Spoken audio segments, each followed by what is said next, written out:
It seems like when you're ready to find a therapist, just the process of finding a therapist is absolutely overwhelming. And you're already overwhelmed enough with the reasons that you're experiencing that are prompting you to want to get a therapist. Well, today I'm going to look at some of the advice I would give to anyone who is in the position of trying to look for a therapist. These days, it's much different than it was years ago, not so simple, not so straightforward, and a lot of nuances. So if you're ready to find a therapist and you just need some help on how to navigate this process, you're in the right place. Hello and welcome. I'm Carol Covelli. I am a licensed therapist and I help support the emotional health and wellness of women over 40. And this video was prompted because I am in a Facebook group, and within that group, there's a lot of people posting to look for a therapist. And by the time they're posting in the Facebook group, they're feeling completely overwhelmed. They're not sure where to look. And it feels like a very big process. And in some ways, it is a big process. And I today would like to deconstruct that process a little bit and provide you ways to navigate finding a therapist. This is pretty much off the cuff, so I just jotted down on my post-it some of the ideas I wanted to let you know. So first, this is not necessarily in a particular order, but each one does have its level of importance. And one of the things you want to know first is if you're looking for a therapist that is in your insurance, in network with your insurance, or if finding a therapist that's either out of network or private pay is acceptable. What's the difference? An in-network therapist means that that therapist is contracted. They have a contract with that insurance company to be a provider through them and to accept the insurance company's members for a particular fee and to abide by the rules that the insurance company is setting forth. And that's rules as far as documentation and audits and things like that, coding and things like that. So the therapist agrees to sign this contract. They get into contract with the insurance company. That is in-network insurance. Out of network. So some therapists are in network. Some therapists are out of network, meaning if you have out of network benefits with your insurance plan, that therapist is willing to either submit the claim on your behalf to that insurance, or what most likely happens is the therapist provides you a super bill that has all the information that the insurance company needs to process the claim and to process it through your out-of-network benefits. One thing to note is that if you have deductibles on your insurance plan, and you have in and out of network benefits, you will have two separate deductibles. So if you're seeing mostly from healthcare providers that are in network and paying toward that deductible, that's a separate deductible. So any out of network healthcare provider, their service will go toward your out of network deductible. Now, the other way a therapist can be is private pay. So if a therapist is fully private pay, that means they will not work with an insurance company at all, whether it's in network or out of network. You pay them their fee out of pocket or private pay, so you're paying outside of your insurance plan, and you're receiving therapy through that way. There is nothing wrong with any of these. It's just to know that some therapists are in network, some therapists are out of network, and some therapists are exclusively private pay. And you want to know what you are seeking in terms of that first and foremost. Do you want to use your insurance? Do you not want to use your insurance at all? The next, again, this is not in order, so I'm looking at my list now and I'm thinking, okay, I would probably want to talk about this next, but I'm going to kind of jump a little bit and talk about whether or not you want to find a therapist that's willing to give you a consultation. Some therapists give consultations, some do not. Some therapists provide free consultations. Some therapists do charge a fee for their consultations. Consultations can be typically the shortest consultation that I am aware of is 15 minutes. If anyone's run into anything shorter, then please let me know. So typically it's 15 minutes to, there are a handful of therapists I've run across in my career who give up to like a session's length, so up to 45 minutes of a consultation. And it can fall anywhere in between. But typically it's 15 minutes, 20 minutes, sometimes a half hour. That's pretty much what the typical consultation time frame is. And then you decide, do I want a consultation with someone first? If a therapist does not offer a consultation and you may want to work with them, well, then it would mean to actually schedule an appointment with them and then to decide from there. So that would be scheduling an appointment and paying either their fee or paying your co-payment if they are in network with insurance. So you want to decide if having a consultation is the importance of having a consultation, how important that is to you. Ways to find therapists. There are several ways to find therapists. One is, as I mentioned, there's Facebook groups. So a lot of like town Facebook groups, women's Facebook groups, moms Facebook groups, pretty much any Facebook group. If you're a part of it and asked for a recommendation of a therapist, there are people in there who would give you their recommendation. That can be helpful to narrow down the field, but that also can involve potentially disclosing, private parts of your situation. Yes, you can post anonymously, but you may not want to put information out there that someone in that group might identify you if you want to stay anonymous. So you can use a Facebook group. If you know and trust the people in the Facebook group, then that's a different story, but there could be a potential lack of privacy or a privacy issue in there.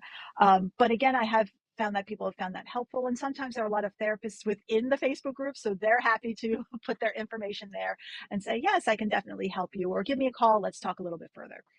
The next resource is to actually Google a therapist.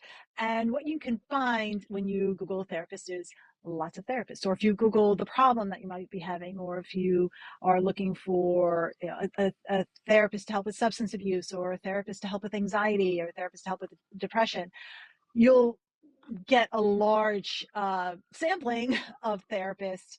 And sometimes within that sampling of therapists, you can find therapists who are on directories. So you can actually go to a directory straight away. A couple of big directories are Psychology Today, Therapy Den, and you can go on those directories specifically, or you can go on the internet to look for a referral. Another way is through a friend. If you have a trusted friend, maybe they know your situation, maybe you want to disclose some of your situation, you can go to a trusted friend and they may have a resource for you. They may have a therapist for you, or you can speak to your medical provider. A lot of primary care physicians do have connections with therapists within the community. If you see a psychiatrist, you can ask your psychiatrist for a referral. Medical providers, again, typically do have therapists that they are connected with. I have noted down specific problem. And what I mean by that is if you're going through a very specific issue, so what can get confusing with finding a therapist is that there are therapists who are generalists. So a generalist does have a broad spectrum of clients that they will see. And then you have people that are more specialized. So if you have a specific problem, if there's an issue that you want to address, so let's say you want to address a trauma, you may look to a generalist. You may want to see someone who's more specialized or has specialized training, someone who's more than trauma informed. So trauma informed means that the therapist works through a lens of understanding that people can have trauma in their background, and they understand what that means, and they understand how it can affect a person. So they take that into consideration as they're working with the person.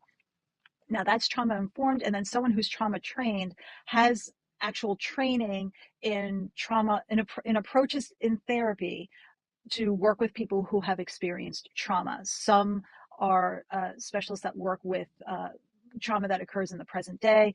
Some are specialists that work with, let's say, trauma, what they call developmental trauma or attachment trauma from when you were a child. And trauma is just one example. There are people specialize in anxieties. There are people who specialize in obsessive compulsive disorder. There are therapists who specialize in substance abuse. There are therapists who specialize in different types of trauma. There are therapists who specialize in couples therapy. So you may want to see someone who is more specialized and has specialized training. So that's to decide if you are okay with seeing a general, someone who has a broader sense of knowledge, or if you have a specific issue or you want to see a specialist in a certain area. Um, and let's see, and therapists who are, so piggyback off of this, therapists who are trained also can be trained differently within their specialty. So there are therapists who are trained at looking at the deeper layers. So that is, I'm one of those therapists. I do look below the surface. I do apply therapies that do look to go deeper. There are therapists who are focused on present day and more with, I'll say, like CBT, cognitive behavioral. They're not so much focused on the past. They want to work with people who want to work in the present and move forward from there, and then work with skills to help that person get to the goals they want to achieve from the present day forward. In fact, I had a little bit of a conversation with my colleague Elise, and we touched on how either of these or both of these are valuable to a client. And I will link it up on one of these sides for you. That's a really great interview, and hopefully you check that out as well. But getting back to different types of therapies that go deep, therapies that are in present day, therapies that are for couples. And within couples, there's several different directions because there are several different schools of thought in working with couples. So if you are looking for someone who has a specific training or want to know more about the training someone has, just ask them or look on their website. Most therapists do have websites or a profile that you can look and see. But therapists are trained different and therapists are oriented different. So if you are someone who doesn't want to look at your past, then find a therapist who's going to help you from the here and now and move forward. If you want to just address one specific problem, or you want something that's more, I want to find a solution to something, there's therapists that have solution focused, short-term solution focused therapy. That might be more in the direction that you want to go. Or if you are someone who says, gee, no matter what I do, I can't seem to overcome these patterns, and I'm willing to look back at my past and see how those patterns apply, then you could contact someone like me who goes into that, who works from that orientation. And some people have a mixture, and I do some of the behavioral aspects of therapy when it is appropriate. Let's see. One of the things that you might run into, and this is a biggie, and I apologize on behalf of therapists who do this, is a lot of therapists do not return calls.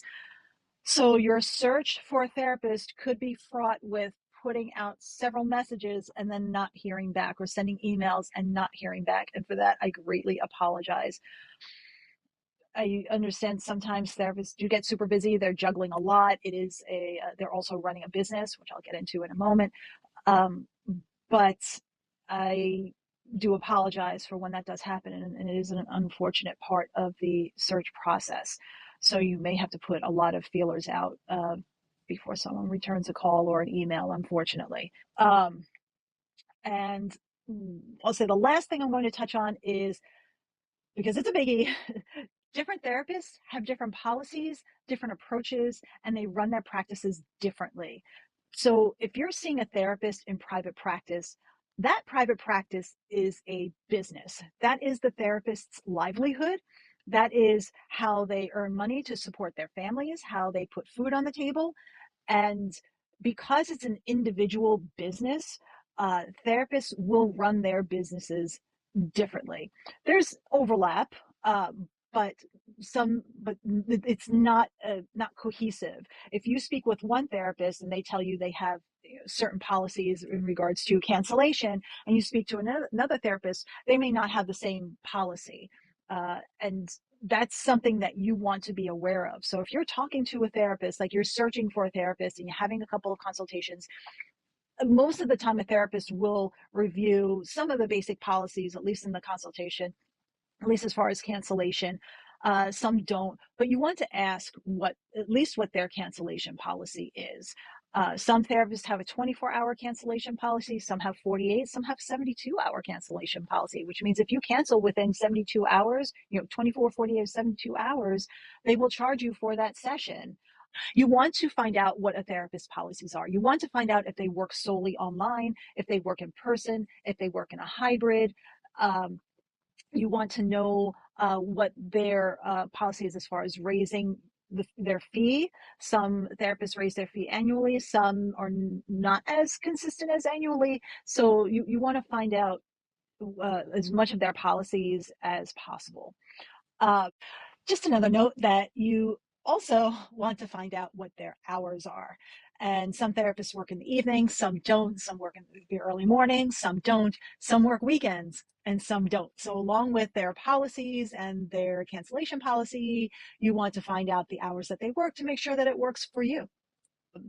It's a lot, unfortunately. And I understand that when you're feeling super stressed out, that or super upset, or you're going through something that is distressing, it's hard to navigate this whole process. Um, I hope this video has helped in that respect, at least to look at some of the, I think I have like 7 different aspects here. If you want me to embellish more on any of these, or if you would like to find out more about finding a therapist, or if you have any questions, comments, anything you want to let me know, anything you want to hear about, I'm happy to do a video on that. You can just leave a comment below, and please like and subscribe if you like what I'm doing here and want to hear more, or have specific things you want to hear, then just please share. And again, thank you so much, and I'll see you in the next one.